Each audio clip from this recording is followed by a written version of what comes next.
Իրան-Իսրայել հակամարտությունը նոր փուլ է տեղափոխվել, վերածվելով նաև ԱՄՆ-Իրան ռազմական բախման։ Ամերիկյան կործանիչները հարվածներ են հասցրել Իրանի միջուկային օբյեկտներին։ Նախագահ Թրամփը, որն անձամբ հետևել է ամերիկյան զինծառայողների գործողություններին, դրանց ավարտից հետո գրառումներ է արել X-ի իր միկրոբլոգում։ Նա նշել է, որ այդ հարվածներն Իրանին կտանեն կամ խաղաղության, կամ պատերազմի։ Այժմ կամ խաղաղություն կլինի, կամ ողբերգություն Իրանի համար։ Գլխավոր թիրախը ոչնչացված է, սակայն կան նաև այլ թիրախներ։ Եթե խաղաղություն չլինի, նոր հարվածներ կհետևեն։ ԱՄՆ ռազմաօդային ուժերի B-2 ռազմավարական ռմբակոծիչները միաժամանակ հարվածել են Իրանի 3 կարևորագույն միջուկային օբյեկտների՝ Ֆորդոյում, Նաթանզում և Սպահանում։ Գործածվել են բունկերբաստեր դասի MOP գերծանր ռումբեր, որոնք նախատեսված են խոր ստորգետնյա թիրախներ ոչնչացնելու համար։ Ֆորդոյի խոր ստորգետնյա օբյեկտին հարվածների համար կիրառվել են նաև 6 GBU-57 բունկերային տեսակի հզոր ռումբեր։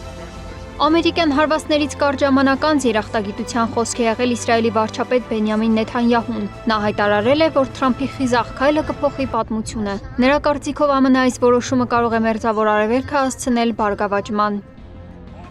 Աշխարհի ոչ մի երկիր չի կարող անել այն, ինչ Ամերիկայի Միացյալ Նահանգներն արեց Իրանի միջուկային օբյեկտների հետ։ Իրանական կողմի պատասխանը երկար սպասեցնել չի տվել։ Հայտարարություններին զուգահեռ գործի են դրվել իրանական հրթիռները։ Իրանի արտաքին գործերի նախարարությունը հայտարարել է, որ ԱՄՆ-ի հարձակումը իրանական միջուկային օբյեկտների վրա վկայում է իսրայելական հարձակման պլանավորմանը նրանց մասնակցության մասին։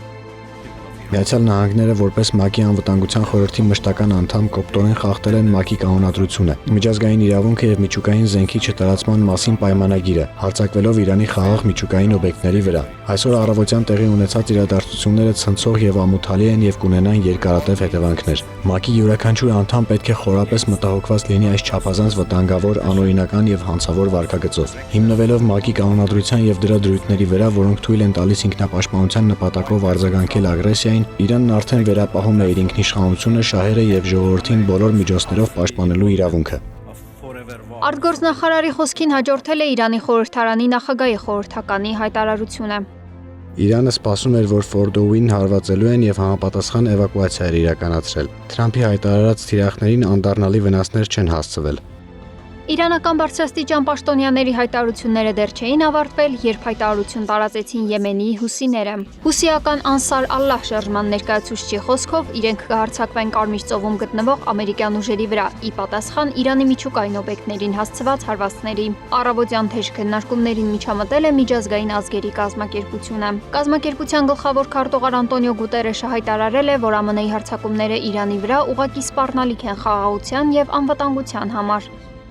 Ես խորապես անհանգստացած եմ Միացյալ Նահանգների կողմից Իրանի դեմ ուժի կիրառմամբ։ Սա վտանգավոր սրացում է արդեն իսկ լարվածության եզրին գտնվող տարածաշրջանում եւ ուղղակի սպառնալիք միջազգային խաղաղությանն ու անվտանգությանը։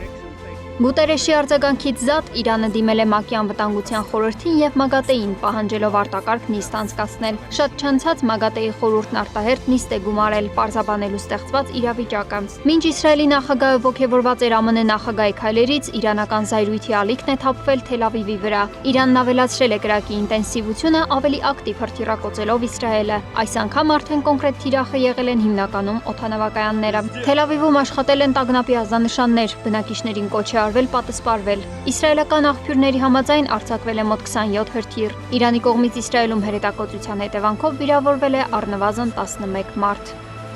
Սվետլանա Թորոսյան, Գառնիկ Նահապետյան, ABC Media։